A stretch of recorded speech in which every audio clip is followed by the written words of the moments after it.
بات شروع کی، جس کو یقیناً ان کا یہ گلہ تھا کہ پھر ہم نے یا ان کی جو مجلس شورا ہے تو انہوں نے اس کو جو ہے وہ ایکسیپٹ نہیں کیا اور ہم نے ایک فیصلہ کیا ہے۔ تو یہ بات اس لحاظ سے درست ہے کہ ایسا تو ہوا ہے کہ جس مرحلے پہ یہ کولیشن پارٹنرز کے درمیان بات چیت شروع ہوئی ہے تو اس مرحلے پہ کو تھوڑا سا اس بارے میں جو ہے وہ کوتاہی ہوئی ہے کہ مولانا کو اسی مرحلے پہ آن بورڈ نہیں کیا گیا۔ یعنی کہ اب آپ یہ کہہ رہے ہیں کیونکہ پھر میاں صاحب کو خود بھی جانا پڑا، کیونکہ آپ نے کہا گلہ درست تھا اس لیے میاں صاحب گئے، پھر میاں صاحب نے ایک ملاقات آپ سب کے سامنے کی، پھر ایک 1 to 1 ان سے ایک طویل ملاقات کی، تو اس بات کے امکانات زیادہ ہیں کہ مولانا فضل الرحمان نون لیگ کی کابینہ میں آ جائیں بجائے اس کے کہ تحریک انصاف کے ساتھ سڑکوں پر آ جائیں۔ کابینہ کی بات تو میں کنفرم نہیں کر سکتا، لیکن یہ ہے کہ یہ پولیٹیکل پارٹنرشپ جو مولانا کے ساتھ یا JUI کے ساتھ PMLN کی ہے، اور ہم نے اکٹھے جو ہے وہ کافی وقت جو ہے وہ گزارا ہے اور ایک دوسرے کا احترام بھی اور ایک دوسروں کے ساتھ مشاورت بھی، تو میرا خیال ہے کہ وہ عمل جو ہے وہ اس کا آغاز آج جس طرح سے ہوا ہے، تو جب وہ ملاقات کے بعد دونوں رہنما ہمارے پاس آئے ہیں، جو باقی سارے دوست بیٹھے تھے، تو ان کے موڈ سے ان کی باتوں سے جو ہے وہ ہمیں بڑا حوصلہ ملا ہے کہ وہ سلسلہ جو ہے وہ اب جاری رہے گا انشاءاللہ۔ اور MQM صرف اس ایک جو میمورنڈم آف انڈرسٹینڈنگ ہے جس کے سیکریٹری آپ بھی ہیں، اس پر مان گئی ہے کہ مل کر اس بات کے لیے کوشش کی جائے گی کہ کانسٹیٹیوشنل امینڈمنٹ ہو اور جو پیسے ہیں وہ براہ راست بلدیاتی حکومتوں کو ملیں NFC سے، یا پھر وزارتیں بھی ان کو دیں گے، گورنرشپ بھی دیں گے سندھ کی۔ دیکھیں شاہ زیب، یہ MQM کا بہت جو ہے یہ ایک بنیادی اور یعنی عوام کے حقوق سے جڑا ہوا جو ہے نا یہ مطالبہ ہے۔ MQM نے یہ بات آج نہیں کی، MQM نے اس وقت بھی یہ بات کی تھی اور اس معاہدے میں بھی یہ بات شامل تھی جب ووٹ آف نو کانفیڈنس ہوا تھا، اور اس معاہدے کے ہمارے علاوہ JUI بھی اور پیپلز پارٹی بھی سگنیٹری ہے۔ معاملہ بڑا سیدھا سا ہے کہ آبادی کی بنیاد پہ اور کچھ چھوٹی ریزنز اور بھی ہیں، لیکن مین بنیاد جو ہے وہ پاپولیشن ہے، اس کی بنیاد کے اوپر جو ہے وہ فائنانس جو ہے وہ جو بھی یعنی ملکی لیول پہ جو پیسہ اکٹھا ہوتا ہے، جو ٹیکسیشن ہوتی ہے، باقی سورسز ہیں، وہ تقسیم ہوتا ہے پورے ملک میں صوبوں میں۔ اب صوبوں میں جا کے آگے پھر صوبہ جو ہے اس کی آبادی کو کسی ایک ضلع یا شہر میں تو نہیں ہے، پورے صوبے میں بکھری ہوئی ہے، لیکن وہاں پہ جا کے ہوتا یہ ہے کہ چیف منسٹر جو ہے وہ جو ہے وہ جس ضلع سے ہو، جس علاقے سے ہو، وہاں پہ فنڈز کی تقسیم یا فنڈز کی جو ہے وہ خرچ کسی اور طرح سے ہوتا ہے، جو باقی دور دراز علاقے ہیں وہاں پہ اور طرح سے ہوتا ہے۔ ایون جو منسٹرز ہوتے ہیں جن حلقوں سے، اس میں اور دوسرے حلقوں کے درمیان جو ہے وہ ڈفرنس ہوتا ہے، اور یہ بہت بڑی میں سمجھتا ہوں کہ ناانصافی ہے۔ تو اس ناانصافی کو دور کرنے کے لیے MQM یہ چاہتا ہے یا ان کا یہ مطالبہ ہے، جس کو ہم بھی جائز سمجھتے ہیں، کہ کوئی ایسا انتظام ہونا چاہیے، وہ کانسٹیٹیوشنل امینڈمنٹ اور اس کے بعد کوئی لیگل نام ہے کوئی، کہ کم از کم جو ہے وہ ایک اس فنڈ کا ایک بڑا حصہ جو ہے، ٹھیک ہے صوبائی حکومت بھی خرچ کرے، چیف منسٹر کی بھی ڈسکریشن ہونی چاہیے، باقی بھی معاملات ہونے چاہیے، لیکن اس کا ایک بڑا حصہ جو ہے وہ بالکل اسٹیٹ وے جو ہے وہ ہر جگہ پہ پہنچے اور تمام علاقے جو ہیں اس سے مستفید ہوں۔ کیونکہ آپ کو اتنا مناسب مطالبہ لگ رہا ہے جو ہے یہ اس وقت بھی معاہدہ ہوا تھا، آج بھی ہوا ہے، اور ہم پوری نیت سے، خلوص نیت سے ہم سمجھتے ہیں کہ اس کے لیے کوشش کی جانی چاہیے، اور یہ امینڈمنٹ اگر ہو جائے تو یہ بہت بہتر ہوگی۔ MQM تو اس لیے کہہ رہی ہے کہ انہیں لگتا ہے کہ پیپلز پارٹی نہیں مانے گی، کیونکہ پیپلز پارٹی کی سندھ میں حکومت ہے اور وہ انہی کے سے کہتے رہے مسلسل کہ جی بلدیاتی نمائندوں کو اختیارات دیں، مگر اب تو پنجاب میں آپ کی حکومت ہے اور وزیر اعلیٰ بھی کوئی اور نہیں، مریم نواز صاحبہ ہیں، وہ مان جائیں گے اس کام کے لیے؟ دیکھیں جائز بات ہے، ماننا چاہیے، پیپلز پارٹی کو بھی ماننا چاہیے۔ PMLN نے تو آج جو دستخط ہم نے کیے ہیں آن بیہاف آف لیڈرشپ کیے ہیں، محترم قائد سے اور پارٹی پریزیڈنٹ سے پوچھ کے کیے ہیں، تو اس لیے مریم نواز صاحبہ کا اس سے انکار کرنا تو سوال ہی پیدا نہیں ہوتا. ویسا پھر اور جب تک امینڈمنٹ نہیں ہوگی بنیادی طور پہ عمران صاحب کا مطالبہ یہی اور ہے. جب تک امینڈمنٹ نہیں ہوتی اس وقت تک کم از کم اپنے کنڈکٹ سے پھر خود مریم نواز صاحبہ ثابت کریں گی کہ وہ بلدیاتی نمائندوں کو امپاور کر رہی ہیں, انہیں فنڈز دے رہی ہیں, کسی ایک علاقے میں زیادہ خرچہ نہیں ہو رہا ہے. جی ایسا ہونا چاہیے, اور جب ہم نے اصولی طور پہ اس موقف کے ساتھ جو ہے وہ یعنی اپنے آپ کو منسلک کیا ہے, اس کو جائز تسلیم کیا ہے, تو میں سمجھتا ہوں کہ یہ ہماری ذمہ داری ہے. کل کو اس کی جواب دہی ہو سکتی ہے, تو ہمیں ایسا کرنا چاہیے اور یقیناً ایسا ہوگا انشاءاللہ. اچھا, آپ کے لیے جو چیلنجز ہیں اس میں سڑکوں پر تحریک انصاف, پارلیمنٹ کے اندر آپ نے کنڈکٹ دیکھ لیا تحریک انصاف, اور پھر خیبر پختونخوا میں تحریک انصاف کی حکومت ہے. امین گنڈاپور صاحب نے آج جو اپنی تقریر کی اس میں ظاہر انہوں نے کچھ چیزیں بتائی کہ آگے جا کے کیا ہوگا, مگر زیادہ تر حصہ ان کا ایک لیڈر آف دی اپوزیشن والا تھا. انہوں نے یہ بھی کہا کہ جو بجلی ہم سستی دیتے ہیں, مہنگی لیتے ہیں, ہمیں ہمارا حق چاہیے, نہیں دیں گے تو ساڈا حق ایتھے رکھ. انہوں نے باقاعدہ طور پر ایک اگریسو تقریر کی ہے. کے پی سے بھی ایک چیلنج آپ کے سامنے کھڑا ہو رہا ہے. دیکھیں شاہ زیب, میں نے ان کو تقریباً 16 ماہ جو ہے وہ ان کو جو ہے وہ ڈیل کیا ہے.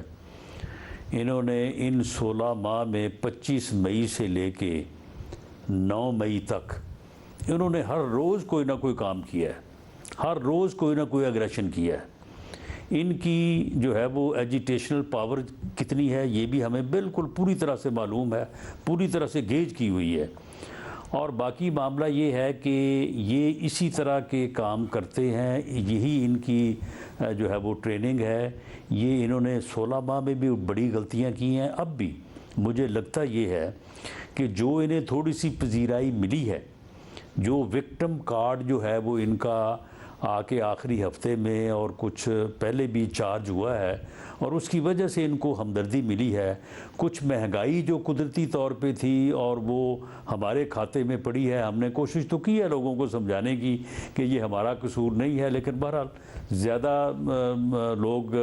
نہیں سمجھے, کچھ سمجھے بھی ہیں. تو اس سے جو ان کو پذیرائی ملی ہے, انہوں نے اسی سلسلے میں انہوں نے غلطیاں کرنی ہیں, اور یہ وہ غلطیاں کریں گے, اور اس کے نتیجے میں یہ جو تھوڑی بہت پذیرائی ملی ہے یہ بھی جاتی رہے گی, اور یہ بالکل آ جائیں گے اپنے صحیح ٹھکانے کے اوپر جہاں پہ ان کو آنا چاہیے. مگر ابھی تک تو انہیں فائدہ ہی ہوا ہے, اور آپ کے لیے تو چیلنج ہی ہوگا نا, آپ حکومت کیسے کریں گے سڑکوں پر, پارلیمنٹ کے اندر, پھر خیبر پختونخوا سے چیلنج جہاں پر پہلے ہی دہشت گردی کا چیلنج موجود ہے جس کو انہوں نے اپنا سب سے ٹاپ مسئلہ بھی قرار دیا امین گنڈاپور صاحب نے. آپ کیسے حکومت کر پائیں گے مرکز میں؟ نہیں دیکھیں, حکومت جو ہے وہ مرکز میں ہم نے اللہ کے فضل سے پہلے بھی 16 ماہ جو ہے نا وہ کی ہے. یہ گورنمنٹ کے لیے تھریٹ کسی لمحے بھی نہیں بن سکے. 26 نومبر کو جب یہ انسانوں کا سمندر لے کے آ رہے تھے نا پنڈی میں, بلکہ لے کے آئے تھے, اس دن بھی جو ہے وہ یہ ہمارے لیے کوئی پرابلم کھڑا نہیں کر سکے. تو معاملہ یہ ہے کہ یہ مہنگائی جو ہوئی اور اس کے اوپر یا معاشی جو صورتحال ہے اس کے اوپر ہم اس طرح سے قابو نہیں پا سکے کہ عام آدمی جو ہے وہ اس سے متاثر نہ ہو. تو اس کی وجہ یہ کوئی ان کا ایجیٹیشن نہیں ہے, یا ان کی کوئی اس قسم کی جو حرکتیں یہ کرتے رہے ہیں وہ نہیں تھی. وہ ایک اوورآل جو ہے وہ یہ یوکرین کی اب جنگ جو ہے اس نے بڑا جو ہے وہ اس معاملے میں کنٹریبیوٹ کیا. تو اب وہ تو جو ہے وہ ان کی حرکتوں کی وجہ سے تو شروع نہیں ہوئی, یا اس میں کوئی ہمارا قصور نہیں تھا, لیکن اس سے غریب آدمی پسا ہے, اس سے پیٹرولیم کی قیمتیں بڑھی ہیں, انہوں نے افیکٹ کیا ہے. تو یہ ساری چیزیں جو ہیں یہ انشاءاللہ تعالیٰ گورنمنٹ جو ہے وہ ملک کو اس صورتحال سے, اس دلدل سے نکالنے کے لیے بڑا ایک افیکٹو رول ادا کرے گی. اور اگر ہم نکال پائیں گے, جو کہ انشاءاللہ نکال پائیں گے, تو اس کا کریڈٹ جو ہے وہ لوگ ہمیں دیں گے ضرور. ویسے یہ بتائیے گا, governor Sindh M Q M کا ہوگا یا آپ اپنا لانے جا رہے ہیں؟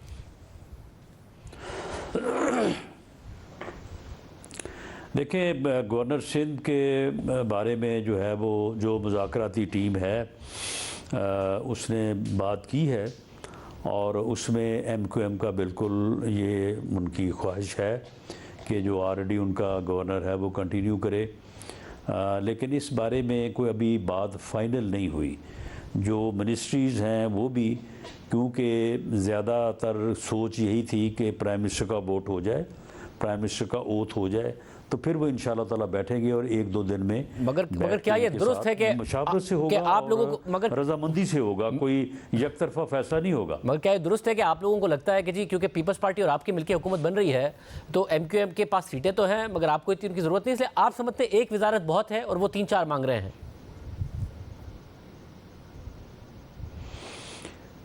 نہیں دیکھیں، ہم ہر قیمت پہ جو ہے وہ ایم کیو ایم کو ساتھ لے کے چلنا چاہتے ہیں۔ آج ہم نے جو ان کے ساتھ معاہدہ کیا ہے وہ اس بات کی جو ہے وہ یعنی ثبوت ہے کہ ہم ان کو ساتھ لے کے چلنا چاہتے ہیں۔ ان کا بھی ویسے بنیادی طور پہ مطالبہ یہی تھا، اگر یہ کانسٹیٹیوشنل امینڈمنٹ ہو جائے جو کہ ہونی چاہیے، جائز بات ہے، تو وہ اپنے باقی سارے مطالبوں سے پیچھے ہٹنے کو بھی تیار ہے، لیکن اس میں ابھی ٹائم لگے گا، تو اس لیے ایم کیو ایم کو ہم ساتھ لے کے چلنا چاہتے ہیں، انشاءاللہ وہ ساتھ ان کو لے کے چلیں گے۔ وزارت والا جواب نہیں دیا، وہ زیادہ مانگ رہے ہیں، آپ کم دینا چاہ رہے ہیں؟ نہیں دیکھیں، مانگنے میں اور دینے میں تو فرق ہوتا ہی ہے نا، کوئی اگر 2-3 مانگے تو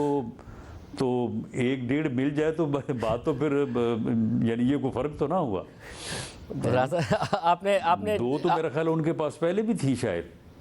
4 مانگے 2 دے دیں تو زیادہ فرق نہیں ہوا، آپ کہہ رہے ہیں کوئی ہو جائے گا کام؟ نہیں یعنی 3 کا 2 کا کوئی اتنا زیادہ فرق نہیں ہے۔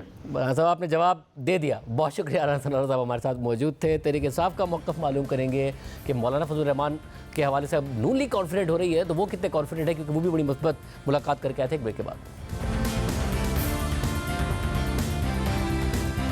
تحریک انصاف کی طرف سے عامر ڈوگر نے اسپیکر کا انتخاب لڑا، اس کے بعد جارحانہ تقریر کی جو بریک سے پہلے ہم نے آپ کو دکھائی بھی۔ عامر ڈوگر صاحب اس وقت ہمارے ساتھ موجود۔ عامر ڈوگر صاحب بہت شکریہ ہمیں شو میں جوائن کرنے کے لیے۔ آج اسپیکر کا انتخاب تھا، جیتے ایاز صادق صاحب، اگر آپ نے ایک تقریر کی، آپ نے کہا آپ کے 91 نہیں 225 ممبر بنتے ہیں فارم 45 کے مطابق۔ 2 باتیں آپ نے کی، ایک بات آپ نے یہ کی کہ وہ لوگ جو کہتے تھے کہ ہم نے عمران خان پر کانٹا لگا دیا، وہ دیکھ لیں کہ یہ ایوان عمران خان کے نعروں سے گونج رہا ہے، اور دوسری بات آپ نے یہ کی کہ عمران خان مفاہمت کے لیے تیار ہے مگر وہ کہتا ہے کہ میرا مینڈیٹ واپس دو۔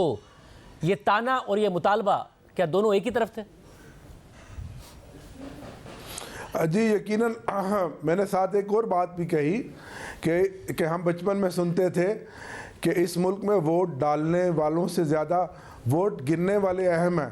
تو گویا یہ 8 اور 9 فروری کو جو 2 دن الیکشن ہوئے اور سلیکشن ہوئے اس میں یہ فیصلہ ہو گیا، تو ہم ملک کو کہاں لے کر جا رہے ہیں؟ ویسا پھر یہ جو تیسری بات ہے، 50 ارب روپیہ، یہ پہلا تانا، دوسرا مطالبہ اور تیسرا تانا، یہ تینوں ایک ہی طرف ہے، ایک ہی سمت ہے ان کی؟ نہیں، بات دیکھیں ہم تو ایک پولیٹیکل ورکر ہیں، پولیٹیکل فورس ہیں، نہ کوئی ہم ٹارزن ہیں نہ کوئی جہادی ہیں،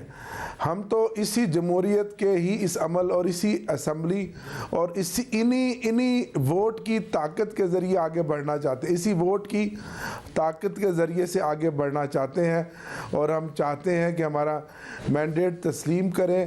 ہماری سیٹیں ہمیں واپس دلوائیں، اور پھر اس ملک کی خاطر، اس رول آف لا کی خاطر، اس ملک کے عوام کی خاطر اگر ہم بیچ میں بیٹھیں گے،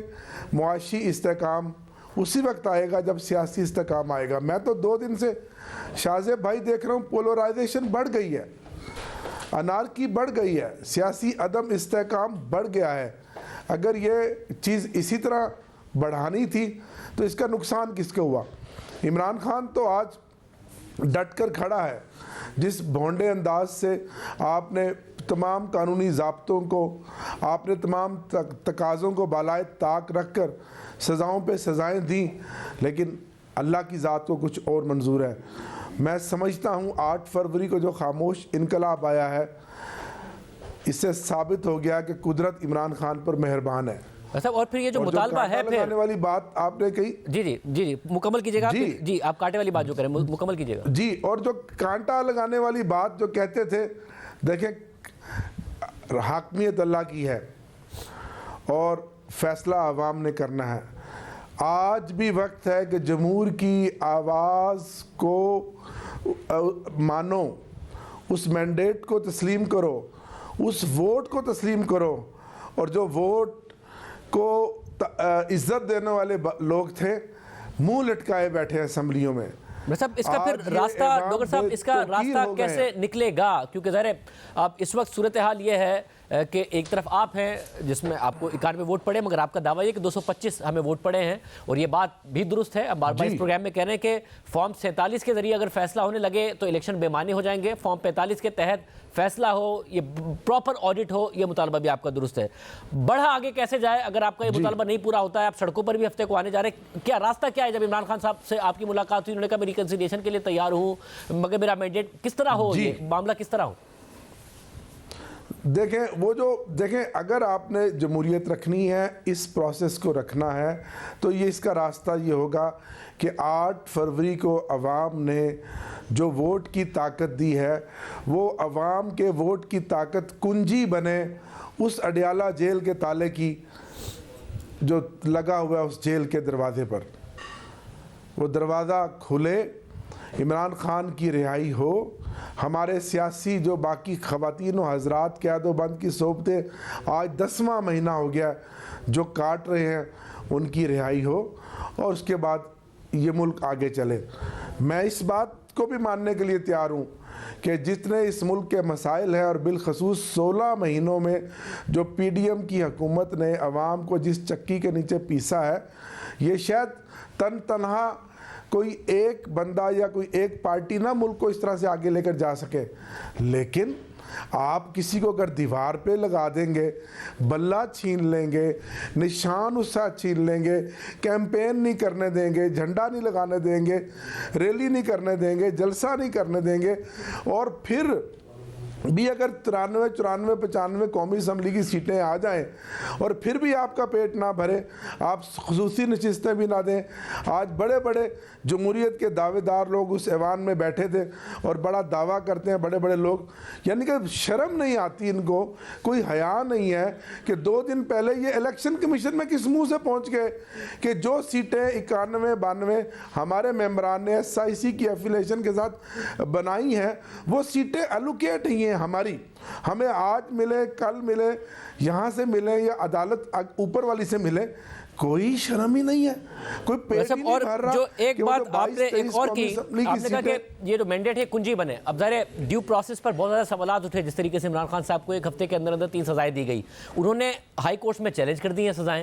ہائی کورٹ سے ریلیف ملنے کی بھی توقع تحریک انصاف کر رہی ہے، تو آپ کیا کہہ رہے ہیں کہ ویسے ہی سب چیزیں ریورس کی جائیں اور فوری طور پر معاملات بحال کیے جائیں؟ جی شادیب صاحب دیکھیں، سب سے پہلے تو اس پولیٹیکل ٹمپریچر کو ڈاؤن کیا جائے۔ الیکشن ہو گیا، پوری قوم انتظار کر رہی تھی، لیکن پوری قوم مایوس ہے۔ جب الیکشن ماضی میں ہوا کرتے تھے نا، لوگوں میں 2 4 5 دن، مہینہ 15 دن بڑا جوش و خروش ہوتا تھا، ایک امید بنتی تھی لوگوں کی، ایک لوگوں میں ایک ترنگ پیدا ہوتی تھی۔ لوگوں کے چہرے اور زیادہ مایوس ہو گئے ہیں، کوئی خوشی نہیں ہے، اسمبلی میں سوگ کی حالت ہے۔ اس سے بڑھ کر شاہ بھائی کوئی ہوگا کہ میرے فاضل دوست جو اسمبلی میں آئے ہیں، جب مجھ سے ملتے ہیں، تعارف کراتے ہیں، تو کہتے ہیں بھائی میں 45 فارم والا ہوں، یہ 47 والا ہے، میں 45 والا ہوں، یہ 47 والا ہے۔ 45 اور 47 فارم کی واضح تفریق ہے، اور جس کی میجورٹی ہے۔ 18 سے 20 قومی اسمبلی کی سیٹیں ہیں جو پی ایم ایل این نے جیتی ہیں، یہ ان کو بتا دیا گیا ہے، بتانے والوں نے بتایا ہے، لیکن بڑی ڈٹھائی سے اور پھر بیٹھے اس سب میں آپ ظاہر ہفتے کو آنے جا رہے ہیں سڑکوں پر بھی، مولانا فضل الرحمان صاحب سے جس وفد نے ملاقات کی اس میں آپ بھی شامل تھے، آپ نے باہر نکل کے کہا کہ مثبت بات چیت ہوئی ہے ہماری۔ اب آج نواز شریف صاحب ملے، ایک تو پہلے وفد ملا، پھر نواز شریف صاحب 1 to 1 ملے، کوئی 1 گھنٹے کی ملاقات۔ نون لیگ کو بھی امید ہے کہ وہ آپ کے ساتھ سڑکوں پر آئیں گے نہیں، تو آپ کو کیا لگ رہا ہے مولانا صاحب آپ کے ساتھ سڑکوں پر آئیں گے یا نون لیگ کے ساتھ کابینہ میں جائیں گے؟ دیکھیں عمران خان صاحب کا اور مولانا فضل الرحمان کے درمیان میں ایک پہاڑ ہے جو 15-16 سالوں میں کھڑا ہوا ہے، وقت لگے گا، لیکن ایک اصولی موقف ہے ہمارا اور مولانا فضل الرحمان صاحب کا کہ جو یہ اسمبلی ہے یہ جعلی اسمبلی ہے، اس اسمبلی کی مجھے کوئی مستقبل نظر نہیں آ رہا۔ اس سے زیادہ کبھی ہوگی کہ وہ جو پرائم منسٹر کی کرسی ہے اس پہ کوئی بیٹھنے کے لیے تیار نہیں ہے۔ آپ کو خود پتہ ہے کہ 7 جماعتوں کو کس طرح بٹھایا گیا۔ دوسرا دن ہے ایک بڑی تیسری جو جماعت ہے، ان کے چہرے لٹکے ہوئے ایم کیو ایم والوں کے،